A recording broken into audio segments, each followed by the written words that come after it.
Disclaimer, हम आपको कोई भी फाइनेंशियल एडवाइस नहीं दे रहे हैं। क्रिप्टो में इन्वेस्टमेंट आपको अपनी एनालिसिस के बाद ही करनी है, क्योंकि प्रॉफिट और लॉस आपका अपना होगा और ये मार्केट काफी रिस्की है, तो अच्छे से समझिए, उसके बाद ही अपनी इन्वेस्टमेंट करिए। तो सबसे पहले जो न्यूज कवर कर रहे हैं वो है नाइजीरिया से।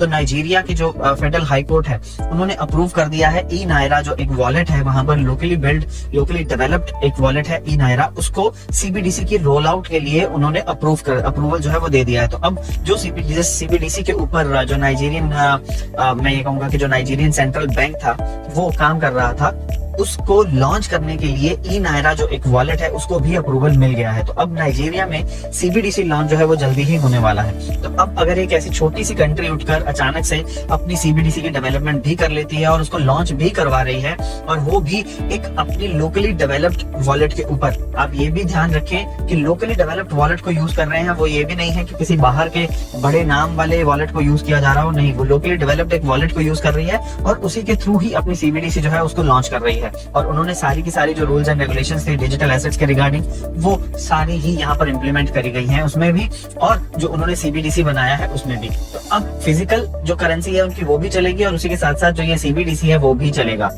अब आप ये देखें कि अगर इतनी छोटी कंट्री ने इतनी जल्दी अपनी डेवलपमेंट कर ली है, तो आने वाले टाइम पर बाकी कंट्रीज भी अगर ऐसा करती हैं तो ये एक बहुत ही बेनिफिशियल स्टेप होगा सीबीडीसी के लिए भी और जो सिटीजन है उस कंट्रीज के उनके लिए भी। इसके रिगार्डिंग एक और न्यूज यहाँ पर हम नेक्स्ट ही है जो इसी के जस्ट नेक्स्ट न्यूज है वो उसमें थोड़ी सी और मैं आपको रिलेट करके बताऊंगा यहाँ पर न्यूज। अब अगली न्यूज यहाँ पर ये है कि फ्यूचर बेस्ड जो बिटकॉइन ईटीएफ्स हैं, कहा यह जा रहा है कि उनका भी 75% चांस है, 75% चांस है कि उनको अप्रूवल मिल जाएगा अक्टूबर में या नवंबर में। अब इससे पहले अगर हम बात करें एसईसी की, तो एसईसी के जो चेयरपर्सन है गैरी जेंसलर, उन्होंने अनाउंस किया था कि वो बिटकॉइन ईटीएफ के ऊपर काम कर रहे हैं और उनको अप्रूवल के लिए उनका जो प्रोसीजर है वो उसको फॉलो कर रहे हैं। लेकिन अभी हाल ही में अगर बात करें 1-2 दिन पहले की ही, तो उन्होंने फिर से 45 दिन के लिए बिटकॉइन ईटीएफ का जो उनका जो प्रोसेस है उसको टाल दिया है कि भाई हम जो डिसीजन हमने देना था वो हम फिर से उसको 45 दिन आगे डाल रहे हैं और फिर 45 दिन के बाद हम उसके ऊपर डिसीजन लेंगे। तो अब उसके साथ साथ बिटकॉइन के जो फ्यूचर बेस्ड ईटीएफ्स हैं, वो जो बिटकॉइन ईटीएफ्स हैं वो है फिजिकल एसेट बेस्ड, कि बिटकॉइन की क्या वैल्यू चल रही है उसके ऊपर वो बिटकॉइन के ईटीएफ्स हैं। लेकिन ये जो फ्यूचर बेस्ड बिटकॉइन ईटीएफ्स हैं, ये वो है कि भाई आप प्रेडिक्ट कर रहे हो फ्यूचर में इतनी वैल्यू हो जाएगी और उसके अकॉर्डिंगली आप अपने जो फंड्स हैं वो लगा रहे हो उस ईटीएफ के ऊपर। तो अब इसका भी ये जो एक जो न्यूज बन रही है यहाँ पर वो यही है कि 75% चांसेस इन ईटीएफ्स के अप्रूव होने के भी बन रहे हैं। तो अब इन ईटीएफ्स के अप्रूव होने से होगा क्या? अब इन ईटीएफ्स के अप्रूव होने से बेनिफिट ये मिलने वाला है क्रिप्टो की मार्केट को, क्रिप्टो के इकोसिस्टम को, कि ज्यादा जो इन्वेस्टर्स हैं, जो सेंट्रलाइज फाइनेंस जो है हमारा जो ट्रेडिशनल फाइनेंस है, उसके जो यूजर्स हैं जो शेयर मार्केट में, स्टॉक मार्केट में या और जो ईटीएफ्स हैं उनमें पैसा लगाते हैं, वो अब बिटकॉइन के ऊपर भी पैसा लगा सकते हैं या बाकी के जो इथेरियम के रिलेटेड जो ईटीएफ्स होंगे या और एसेट्स के ऊपर जितने भी ईटीएफ्स बनेंगे उनके ऊपर भी अपना पैसा लगाएंगे तो मार्केट में ज्यादा पैसा आएगा। तो इससे बेनिफिट क्रिप्टो के इकोसिस्टम को।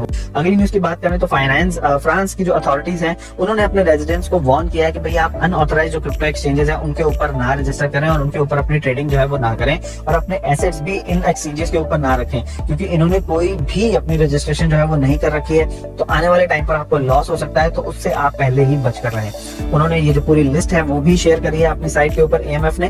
तो एएमएफ ने यहाँ पर पूरी एक लिस्ट जो है अलग अलग जितनी भी यहाँ पर जो एक्सचेंजेस हैं जो इलीगली वहां पर काम कर रही हैं, तो उन सभी की लिस्ट यहाँ पर प्रोवाइड करी है। उसी के साथ साथ क्रिप्टो एसेट के डेरिवेटिव्स की जो एक्सचेंजेस बनी हुई है वहां पर उनकी भी लिस्ट प्रोवाइड करी है। तो अगर आप ये वीडियो फ्रांस से देख रहे हैं तो आप कृपया इन लिंक से बच कर रहें। अगली न्यूज की बात करते हैं। यहाँ पर ब्लॉकचेन बेस्ड एक कंपनी है मार्टेक प्लेटफॉर्म, उनका प्लेटफॉर्म का नाम जो है वो है ओजामू। तो उन्होंने $1.7 मिलियन की अपनी जो फंडिंग है वो यहाँ पर प्राइवेट सेल्स में करी है। अब इस कंपनी का काम क्या है? कंपनी का काम है कि वो डिजिटल मार्केटिंग कैंपेन चलाएगी सारे के सारे जो ये जो ब्लॉकचेन्स और एनएफटीज हैं इन प्रोजेक्ट्स की। तो अब ये न्यूज कवर करने के लिए आपके लिए यहाँ पर मैं इसलिए इस न्यूज को कवर कर रहा हूँ सो दैट कि आपको ये बताया जा सके कि जो क्रिप्टो या ब्लॉकचेन का इकोसिस्टम है वो कितना एक्सपेंसिव है। और ये एक ऐसा सिस्टम है जिसमें अभी बहुत सारी चीजें जो है वो होनी बाकी है। ट्रेडिशनल फाइनेंस की बात करी जाए तो उसके रिगार्डिंग बहुत सारी कंपनीज, बहुत सारे business ideas already in progress में चल रहे हैं। लेकिन क्रिप्टो एक ऐसा फील्ड है या ब्लॉकचेन एक ऐसा फील्ड है जिसके रिगार्डिंग अभी तक ज्यादा चीजें मार्केट में नहीं आई हैं। तो इन चीजों के लिए जब आपके पास एक आइडिया है और आप उस आइडिया को पिच कर रहे हैं जो आपके होने वाले इन्वेस्टर्स हो सकते हैं, तो वो आप में पैसा लगाते हैं। तो यहाँ पर वही हुआ है, ये ओजामो जो है उनका एक मार्केटिंग टेक्नोलॉजी प्लेटफॉर्म ऑलरेडी था, तो अब उन्होंने उसके साथ साथ एक अपना अलग से प्लेटफॉर्म बनाने की बात करी है, जिसमें वो ब्लॉकचेन के बारे में बताएंगे, एआई के बारे में बताएंगे, एनएफटीज के बारे में बताएंगे और उनकी डिजिटल मार्केटिंग जो है वो भी करेंगे। तो इन सारी चीजों को करने के लिए उन्होंने अपना ये जो आइडिया था वो पिच किया, और पिच करने पे उनको इतने 1.7 मिलियन डॉलर, एक बहुत बड़ी रकम होती है, 1.7 मिलियन डॉलर उनको मिल गया है अपना ये प्लेटफॉर्म डेवलप करने के लिए। तो अगर आपके पास भी ऐसे आइडियाज हैं तो आप भी इन आइडियाज को लेकर पिच कर सकते हैं इन्वेस्टर्स को, आपको भी बेनिफिट जो है वो इसका मिल सकता है। आप भी एक तरीके से मैं ये कह रहा हूँ कि ब्लॉकचेन में अभी बहुत सारी मैं ये कहूँगा अपॉर्चुनिटीज हैं कि आप उनको ग्रैब करके अपना भी एक सेटअप खड़ा कर सकते हैं। अगली न्यूज की बात करें तो कार्डानो के लिए कुछ इंडिकेशंस यहाँ पर दिए जा रहे हैं, जिससे ये लग रहा है कि कार्डानो आने वाले टाइम पर स्ट्रॉन्ग कमबैक कर सकता है। बात करें कार्डानो के जो स्मार्ट कॉन्ट्रैक्ट्स की, तो उसके लॉन्च के बाद कार्डानो ने उतना गेन किया नहीं जितना कि एक्सपेक्टेड था। तो अब उसके रिगार्डिंग में यहाँ पर इस न्यूज में कवर ये किया जा रहा है कि वो जो एक एक्सपेक्टेड था और नहीं हुआ, वो आने वाले टाइम पर अब हो सकता है। और उसी के साथ साथ एक और जो पॉजिटिव पॉइंट है यहाँ पर वो ये है कि जितने भी कार्डानो के होल्डर्स हैं उन सभी ने अपने जो एसेट्स हैं उनको होल्ड करके रखा हुआ है। उन्होंने उसको सेल आउट नहीं किया है कि इस डर में कि भाई बढ़ तो रहा नहीं है तो हम सेल आउट कर देते हैं, नहीं, ऐसा नहीं हुआ है। अब वो सेव करके रखा हुआ है, अब आने वाले टाइम पर उसका बेनिफिट जो है वो सभी होल्डर्स को मिलने वाला है, कार्डानो एक पंप लेने वाला है। अगली न्यूज की बात करें चेनलिंक की, तो चेनलिंक एक ऐसा प्रोजेक्ट है जो हर एक एनएफटी मार्केट प्लेस में है, चाहे वो इथेरियम के ऊपर बेस्ड है, चाहे वो सोलाना के ऊपर बेस्ड है। तो अब सारे के सारे ये चेनलिंक्स के जो फीचर्स हैं उनको यूज कर रहे हैं अपने स्मार्ट कॉन्ट्रैक्ट्स के लिए। क्यों? क्योंकि स्मार्ट कॉन्ट्रैक्ट को रियल डाटा चाहिए होता है, तो रियल डाटा उनको प्रोवाइड कौन करता है? चेनलिंक। क्योंकि चेनलिंक जो ओरेकल्स है चेनलिंक्स के, वो इसी काम के लिए ही है कि भाई आपको रियल टाइम डाटा चाहिए तो चेनलिंक आपको प्रोवाइड कर रहा है। तो इसका मतलब ये हुआ कि हर प्रोजेक्ट जो एनएफटी के ऊपर काम कर रहा है उसको चेनलिंक के साथ इंटीग्रेशन अपनी करनी ही है। तो अब यहाँ पर बेनिफिट जो है वो चेनलिंक ले रहा है। अब उस बेनिफिट के ऊपर चेनलिंक एक और नई चीज लेकर आया है कि भाई आप अपने एनएफटीज के ऊपर स्टेबल कॉइन भी बना सकते हैं जो कि एनएफटी के ऊपर बेस्ड होंगे।